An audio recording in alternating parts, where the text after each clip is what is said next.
Kid. All right, we're out of time. Last night, we had a discussion about how the MAGA hat, of course, become a symbol of racism. Everyone else has picked up the story today.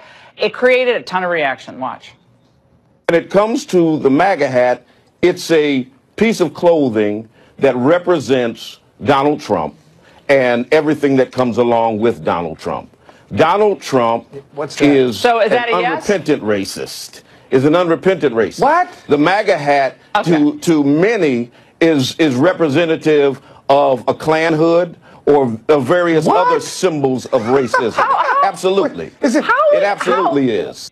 All right, and today, Lexington, Kentucky, left-wing Catholic open borders bishop John Stowe decided to pile on to the kids, writing the Lexington Herald-Leader. It astonishes me that any students participating in a pro-life activity on behalf of their school and their Catholic faith could be wearing apparel sporting the slogans of a president who denigrates the lives of immigrants, refugees, and people from countries that he describes with indecent words. By the way, that particular bishop finds plenty of time on his plate to show up at DACA rallies in D.C. last February, so he's a good one to talk about political involvement. We invited him on the show tonight, but he's too afraid to appear. Joining me now is Bishop Aubrey Shines, who was watching our show last night. Bishop, your reaction to these two men of the cloth? Well, I'm appalled. First of all, Laura, it's always great being with you. But when I heard Bishop last night, and let me just say, just to start out, the Church of God in Christ is a fantastic organization. I was once part of that organization where Bishop Swan came from. And I can assure you, he certainly doesn't represent the views of those individuals that really strive for equality. These are, by the way, that Church of God in Christ, that's where Dr. Martin Luther King actually had his last speech, was at the Mason Temple in the Church of God in Christ. But when I hear Bishop Swan not address the real issues, and that is the barbaric eugenist Margaret Sanger who gave us Planned Parenthood, and as a result of that, Bishop Swan, you're talking about 48% of black people that have been aborted, that are not on this planet, and you have nothing to say about it. When I hear that, and remember, Laura, I was one of the clergy that traveled with then candidate Trump. I support candidate Trump then, and I do right now. There's nothing racist about what he said. I guess you're a racist, honestly. I bet you'll have a MAGA hat. Don't wear a MAGA hat around D.C. Don't try to go into a gym or a restaurant wearing a MAGA hat, because they'll profile you as racist, even though you're not a white person with white privilege like the rest of everybody else. You know, I do have a Jewish mother, but with that being said, I will say this to you, Lord.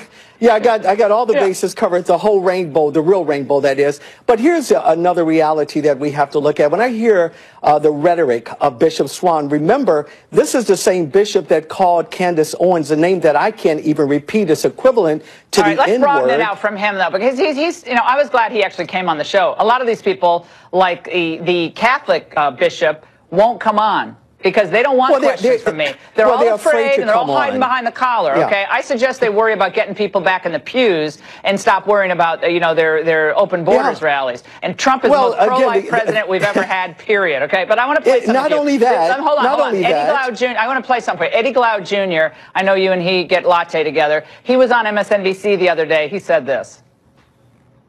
The hat in some ways represents, for many of us, a kind of racial animus. Make America Great Again is a kind of nostalgic longing for the 1950s. All right, now I want to play something for you from, this is Bill Clinton, of course, and Ronald Reagan on Make America Great Again. Let's watch. I believe that together we can make America great again. We'll restore hope, and we'll welcome them into a great national crusade to make America great again. Now, I know this comes as a shock to all the Trump supporters, but guess what? He wasn't the first person to say it. It wasn't racist then. It's not racist now.